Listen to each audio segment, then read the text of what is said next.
Well, was really pleased with the crowd last weekend. Appreciate everybody who stayed to the end. Thought we played hard.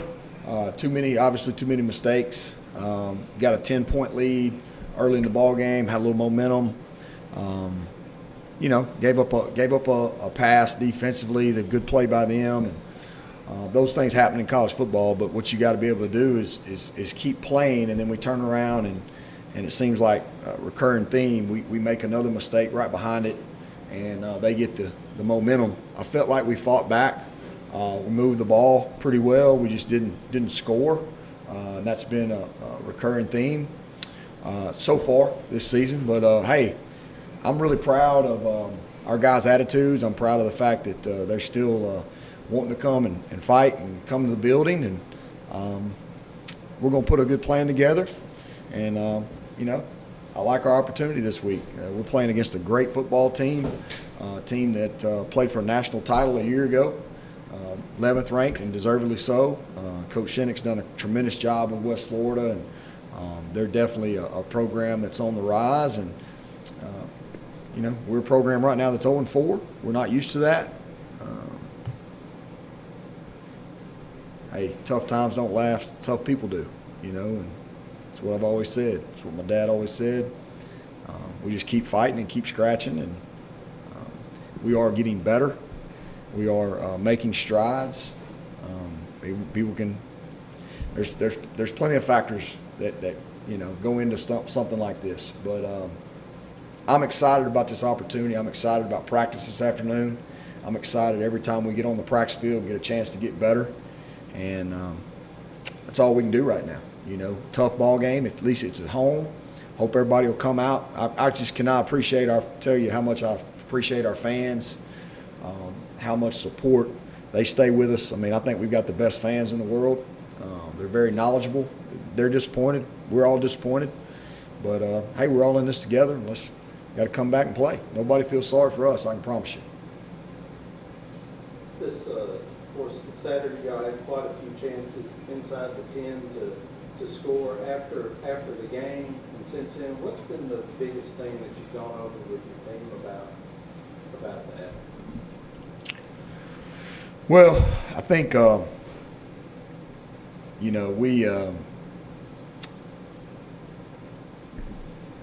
you gotta, when you get down there, everything gets compressed, and we've got to do a good job of trying to put our guys in a great situation to get across the goal line.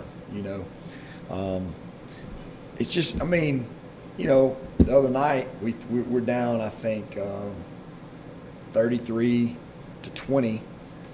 and we hit a fade ball down the sideline. Guy makes a great tackle. We cut to the right, we score. We kick our feet up, we score. You know what I'm saying? It's a different ball game. I don't know. I think obviously you need more red zone work and goal line work, which we're doing. I'm going to get a lot more periods of that this week. Our run game was not what we wanted the other night. And I think when you're down there, you got to be, you got to lean on your run game, and you got to be able to move people down there, and backs have to make the right cuts and all those things. And I felt like that didn't happen. We had 2 4th-and-1s the other night that we didn't get, and we're running. We ran the quarterback, which people know that we like to do that in short yardage situations. I mean, that's no secret. You can watch tape and figure that out because we got numbers. And the first time we ran it, it was 3rd and 1 in the first half, and we trip up. The second time, I felt like they overplayed the C gap really, really well, and I thought like we had a crease in the A gap. We didn't hit it. It's just a little thing here, a little thing there. But we're trying to coach every scenario, and we just got to keep working at it, keep grinding at it, get a better plan and a little bit better execution in those situations, which is a point of emphasis this week. You talked about didn't like the run game, but Patrick had a pretty good passing game. Just kind of talk about his maturity, growth from the first time he got the start until this past weekend. Well, he's going to get better with every rep he takes. He's 18 years old. He's 18 years old. I mean, he's still a youngster. He was at senior prom 3 or 4 months ago. You know, I mean, that's what people got to understand. I try to understand it. But the thing that I love about him is the fact that when he plays, whether it's bad or whether it's good, his demeanor hardly ever changes. You don't see him getting frustrated if he gets tackled or he gets sacked. He scored a touchdown the other night. How many times do you see a kid score a touchdown that it made the score 33-19 when he scored? Okay, he just calmly flips it to the official and runs back to the sideline, which is everything you want to teach. You know, he didn't sit there and bang his chest and call attention to himself. He knew the O-line did a great job. He knew that everybody was involved with it. He just calmly flipped to the official. He knew we had more work to do. Those are the things that I love about him. I love his demeanor. You know, he's getting better every day. You know, and so is Billy Cobb. They've gotten a lot of reps in practice.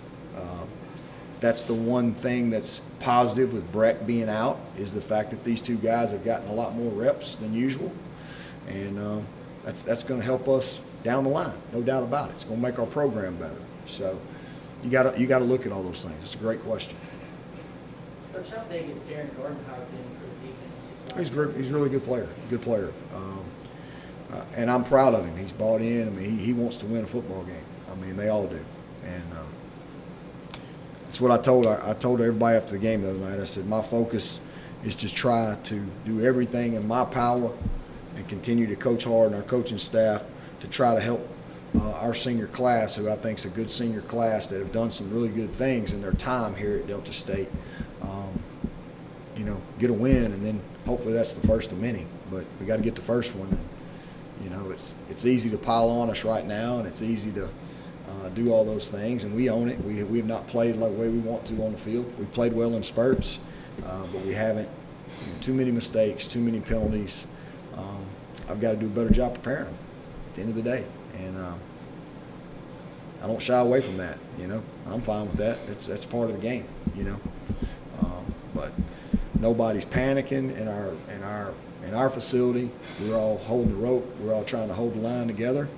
And I love this football team. I know they're capable of a lot of good things, and we're not going to quit. We're going to keep scratching and clawing. See what happens. With West Florida coming up on, what are the things that they do well on both sides of the ball?